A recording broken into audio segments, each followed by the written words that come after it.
Hello everyone, welcome back to my channel. मेरा नाम अनुपम है और आपको तो पता ही है कि मैं एक ग्रामीण क्षेत्र से बिलोंग करती हूँ और मैं इंग्लिश सीखना चाहती हूँ। तो अगर आप में से भी कोई है मेरे साथ इंग्लिश सीखने में इंटरेस्टेड, तो चलिए इस जर्नी को साथ में स्टार्ट करते हैं और मज़ेदार बनाते हैं। तो आज की इस वीडियो में हम सीखने वाले हैं सिंपल सेंटेंसेस। हमने पिछली वीडियो में भी इसे सीख रखा है, तो आज हम कुछ और एग्जांपल्स देखेंगे जिससे हम अपनी प्रैक्टिस को और बूस्टअप कर सके। तो चलिए स्टार्ट करते हैं। तो ये है simple English sentences for beginners का पार्ट 2। तो चलिए इसे जल्दी से सीखते हैं। तो यहाँ पे हमें दिख रहा है some simple English sentences for beginners. Beginner यानी प्रारंभक को कुछ ऐसे इंग्लिश के सेंटेंस है जो आने चाहिए, और इसी इंग्लिश के सेंटेंस का ऐसा स्ट्रक्चर है जिससे हम लोग नए सेंटेंस भी बना सकते हैं। तो चलिए देखते हैं। मैंने इसके बारे में, इसके स्ट्रक्चर के बारे में पिछली वीडियो में जरूर बताया है, तो आप उसे जाकर देखना बिल्कुल ना भूलें। तो चलिए स्टार्ट करते हैं। यहाँ पे हमें जो हमारा पहला सेंटेंस दिख रहा है वो है आई सी a cat. I C a cat, तो ये है आई, यहाँ पे सब्जेक्ट है, सी जो है हमारा वर्ब है और अ कैट है ऑब्जेक्ट। मैंने पिछली वीडियो में इसके बारे में बात की है कि एक बेसिक सेंटेंस की रिक्वायरमेंट क्या होती है। एक सब्जेक्ट होता है, एक ऑब्जेक्ट, एक वर्ब होता है और देन एक ऑब्जेक्ट होता है। मैं यहाँ पे लिख देती हूँ बेसिक सेंटेंस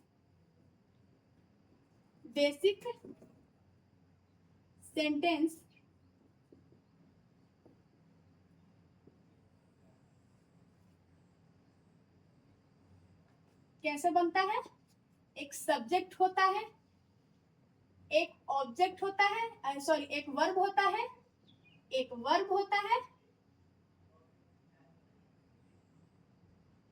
और एक होता है आपका ऑब्जेक्ट। ये एक बेसिक सेंटेंस की ये रिक्वायरमेंट होती है। तो यहाँ पे हमें आई है जो सब्जेक्ट है, सी जो है वो हमारा वर्ब है और अ कैट है ये ऑब्जेक्ट की जगह पे स्थित है। अब हम अपने दूसरे सेंटेंस की तरफ बढ़ते हैं। वो है हमारा the dog barks. The dog barks, कुत्ता भौंकता है। द डॉग बार्क्स, यहाँ पे द डॉग, ये दोनों क्या है, सब्जेक्ट है, और बार्क है यहाँ पे वर्ब। यहाँ पे ऑब्जेक्ट नहीं है फ्रेंड्स, यहाँ पे ऑब्जेक्ट नहीं है। जरूरी नहीं है कि हर सेंटेंस में ऑब्जेक्ट हो, पर वर्ब रहे ये ऐसा जरूरी है। वर्ब होना जरूरी है, सब्जेक्ट भी होता है, लेकिन हर सेंटेंस में ऑब्जेक्ट हो ऐसा जरूरी नहीं है। चलिए अब हम अपने तीसरे सेंटेंस की तरफ पढ़ते हैं, जो है हमारा C it's an apple. C it's an apple, C है जो यहाँ पे, सी जो है वो है हमारा सब्जेक्ट, इट्स है जो है हमारा वर्ब है, एन एप्पल जो है वो हमारा ऑब्जेक्ट है। अब हम अपना नेक्स्ट सेंटेंस देखते हैं। He runs fast. He runs fast, यहाँ पे जो ही है आपको दिख रहा है, ही ये है हमारा सब्जेक्ट, रन्स जो है वो है हमारा वर्ब, और फास्ट जो है वो ऑब्जेक्ट की जगह पे सॉरी, जो फास्ट है वो जो ऑब्जेक्ट की जगह पे है, पर ये ऑब्जेक्ट नहीं है, ये है रन्स की विशेषता बता रहा है। रन है वर्ब और ये फास्ट जो है वर्ब की विशेषता बता रहा है, वो है एडवर्ब। अगर आप लोग चाहते हैं कि मैं एडवर्ब वर्ब के ऊपर भी वीडियो लाऊं, तो प्लीज आप कमेंट सेक्शन में कमेंट कर सकते हैं। अब हम चलते हैं अपने टॉपिक की तरफ। अब हमारा जो नेक्स्ट सेंटेंस है वो है they play soccer. They play shockers. अगर हम लोग, मैं एक ग्रामीण क्षेत्र से बिलोंग करती हूँ, तो मुझे लगता है कि हमें हर चीज़ की हिंदी मतलब हम लोग थोड़ा सा ढूंढते हैं, क्योंकि हम लोग को इंग्लिश उतनी अच्छे से नहीं आती। तो यहाँ पे जो सॉकर है ये काफ़ी नया शब्द है हम लोग के लिए।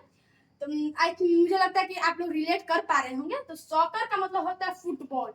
सॉकर का मतलब होता है फुटबॉल, ठीक है। तो दे प्ले सॉकर, तो यहाँ पे दे के साथ प्ले क्यों लगा, ये भी अगर आप चाहते हैं तो मैंने ऑलरेडी टेंस के बारे में वीडियो बना रखा है, आप चाहे तो वहां से देख सकते हैं। दे प्ले सॉकर, तो दे है यहाँ पे सब्जेक्ट है, प्ले है वो ये वर्ब है, और सॉकर ये जो है हमारा ऑब्जेक्ट है, ठीक है। अब हम चलते हैं अपने नेक्स्ट सेंटेंस की तरफ, जो है हमारा the sun is hot. The sun is hot, तो यहाँ पे द सन जो है, ये पूरा द सन जो है ये है हमारा सब्जेक्ट है, इज है वो हमारा वर्ब है, और हॉट है वो हमारा ऑब्जेक्ट की जगह पे है, ठीक है।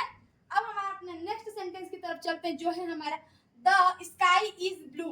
द स्काई इज ब्लू, तो यहाँ पे द स्काई जो है हमारा सब्जेक्ट है, इज है हमारा वर्ब और ब्लू है हमारा ऑब्जेक्ट।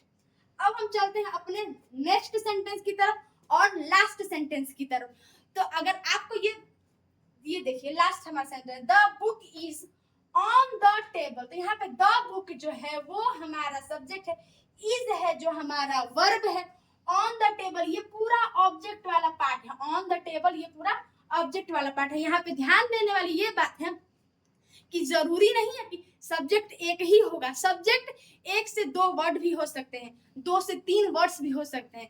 वर्ब में भी हमने पिछली वीडियो में बात की थी कि वर्ब दो तरह के वर्ब देख सकते हैं, एक मेन वर्ब और एक हेल्पिंग वर्ब। और ऑब्जेक्ट में भी हम जरूरी नहीं है कि केवल एक सेंटेंस ही हो ऑब्जेक्ट में, यहाँ पे 2 से 3 सेंटेंस भी ऑब्जेक्ट में हो सकते हैं। तो आप खुद से भी ट्राई करें ऐसे सेंटेंसेस बनाना, तो आपको खुद आएगा। और ऐसे ही मोर वीडियो के लिए लाइक, सब्सक्राइब और शेयर करना ना भूलें। Thank you.